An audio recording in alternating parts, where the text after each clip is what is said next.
Son las 10 de la noche. Estás tumbado en el sofá, el cuerpo cansado, la tele puesta, y en lugar de descansar, estás haciendo cálculos mentales. Que si recorto aquí, que si este mes ajusto aquello, que si subo un poco esto. Tu cabeza está haciendo matemáticas que no tienen solución clara y que ya llevan semanas dando vueltas. Y lo más curioso de todo es que cuanto más le das vueltas, menos claro lo ves. Como si pensar mucho en el problema lo hiciera más grande en lugar de más pequeño. Y es que la inflación no solo te vacía el bolsillo, te vacía la cabeza. Y eso, aunque suene exagerado, tiene una explicación psicológica muy concreta y bastante más común de lo que pensamos.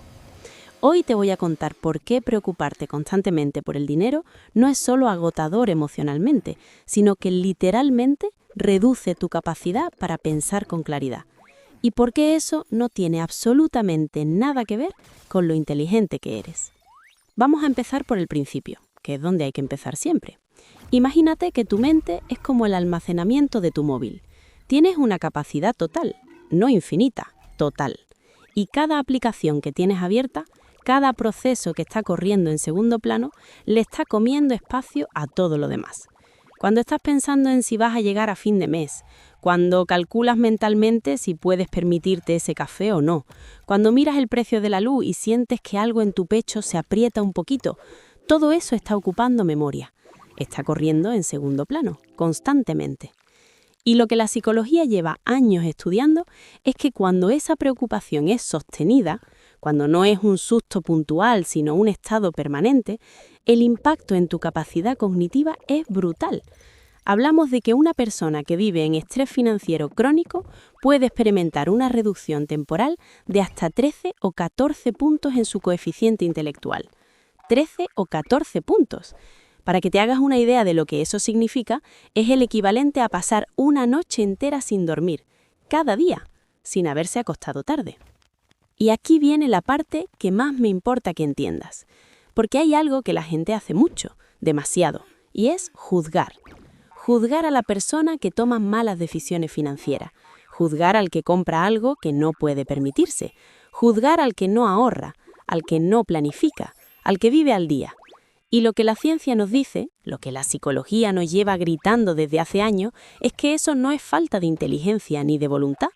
Es que el cerebro de esa persona está tan saturado, tan agotado de gestionar la escasez, que cuando llega un momento de decisión ya no tiene recursos cognitivos disponibles para pensar a largo plazo.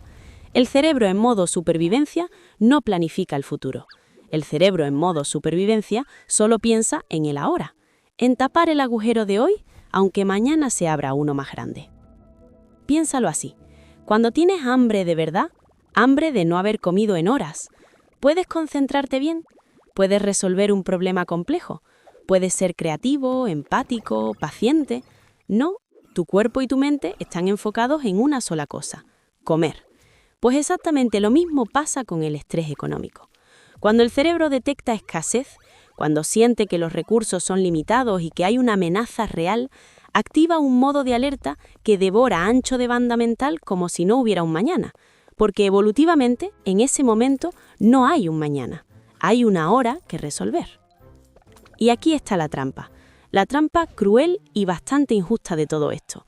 Cuanto menos tienes, más energía mental gastas en gestionar lo poco que tienes. Y cuanta más energía mental gastas, menores decisiones tomas. Y peores decisiones tomas, más difícil es salir de la situación en la que estás.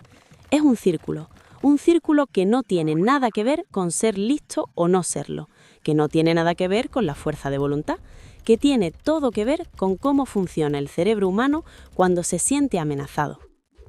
Y ahora mismo, en el contexto en el que vivimos, con la inflación disparada, con el precio de la vivienda siendo una pesadilla, con la compra del supermercado que cada semana cuesta un poco más aunque compres exactamente lo mismo, hay millones de personas viviendo en ese estado, con ese círculo girando en su cabeza.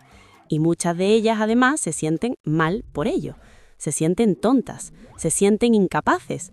Se preguntan por qué no pueden organizarse mejor, por qué siempre acaban en el mismo sitio, por qué les cuesta tanto tomar decisiones que a otras personas parecen tan obvias. Y yo quiero que si eres una de esas personas, o si conoces a alguien así, escuches esto con toda la atención que puedas darme ahora mismo. No estás roto, no eres incapaz. Tu cerebro está haciendo exactamente lo que tiene que hacer cuando se siente en peligro. Está protegiendo, está sobreviviendo. Y sobrevivir tiene un coste, siempre lo ha tenido. Hay algo que me parece especialmente doloroso de este sesgo de escasez, y es lo invisible que es. Cuando tienes fiebre, hay un termómetro que te lo dice. Cuando tienes una fractura, la ves en una radiografía. Pero cuando tu cerebro está agotado de preocuparse por el dinero, nadie lo ve. Tú tampoco lo ves. Solo sientes que no puedes concentrarte, que tomas decisiones impulsivas, que te irritas más fácil, que empiezas cosas y no las terminas, que tienes buenas intenciones, pero al final siempre pasa algo. Y en lugar de pensar que quizás tu mente está sobrecargada, piensas que el problema eres tú, que tienes algún fallo de fábrica, que los demás pueden y tú no. Y ese pensamiento, el problema soy yo, es quizás lo más dañino de todo. Porque encima del peso del dinero, encima de la carga cognitiva de la escasez, le añades la culpa. Y la culpa pesa muchísimo. La culpa ocupa mucho espacio en ese disco duro que ya está casi lleno. Entonces, ¿qué hacemos con todo esto? Porque me conozco y sé que si te dejo aquí con el problema sin ninguna salida, vas a cerrar el vídeo con una sensación muy rara en el cuerpo. Y no quiero eso. Así que vamos a hablar un momento de lo que sí está en tu mano, aunque sea poco, aunque sea pequeño. Lo primero es esto, nombrarlo, que suena a muy poca cosa, pero es más poderoso de lo que parece. Cuando sabes que lo que estás viviendo tiene una explicación, cuando entiendes que tu cerebro está sobrecargado y que por eso te cuesta más pensar con claridad, la culpa pierde un poco de su fuerza. No desaparece del todo, pero se hace más manejable. Y un cerebro que carga menos culpa tiene un poquito más de espacio para pensar. Y lo segundo es reducir la cantidad de decisiones pequeñas que tomas al día. Esto se llama aliviar la carga cognitiva. Si tu mente ya está gastando energía en el estrés financiero, no la gastes también en decidir qué vas a desayunar o qué te vas a poner. Automatiza lo que puedas automatizar. Simplifica lo que puedas simplificar. No es renunciar a la libertad, es ser estratégico con los recursos que tienes. Y lo tercero, aunque sé que puede sonar contraintuitivo, es buscar momentos de descanso mental. No hablo de irte de vacaciones, que ojalá. Hablo de momentos en los que dejas de calcular, de momentos en los que le dices a tu cerebro que puede soltar el peso un ratito. Una conversación que no tenga nada que ver con el dinero, un paseo, una serie, lo que sea que a ti te funcione para desconectar aunque sea 20 minutos. Porque esos 20 minutos de descanso le devuelven a tu cerebro algo de la capacidad que el estrés le había quitado. Pero mira, llegados a este punto quiero que nos quedemos un momento aquí, en silencio casi, porque hay algo más grande que quiero dejar contigo antes de terminar, algo que va más allá de los consejos prácticos. Vivimos en una sociedad que glorifica la productividad, la resiliencia, el si quieres puedes, el esfuerzo individual como solución a todos los problemas. Y hay algo muy cómodo en ese discurso para los que tienen el poder, porque si el problema es individual, si la solución es que tú trabajes más duro, que seas más listo, que tomes mejores decisiones, entonces el sistema queda limpio de responsabilidad. Entonces nadie tiene que preguntarse por qué hay personas que trabajan 40 horas a la semana y no pueden pagar el alquiler. Nadie tiene que cuestionarse por qué la brecha de lo que cuesta vivir y lo que se gana no ha parado de crecer.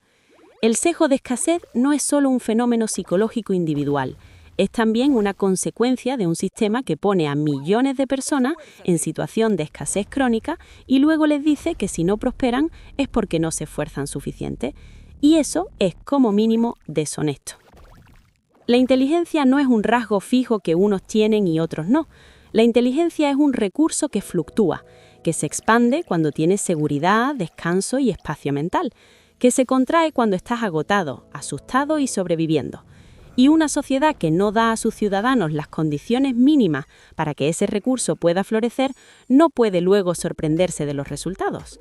Así que la próxima vez que alguien te diga, o la próxima vez que tú mismo te digas que no eres lo suficientemente inteligente, lo suficientemente capaz, lo suficientemente organizado, para un segundo y pregúntate cuánto peso llevas en esa mochila. Porque quizás el problema no es tu cerebro, quizás el problema es el peso que le hemos puesto encima entre todos.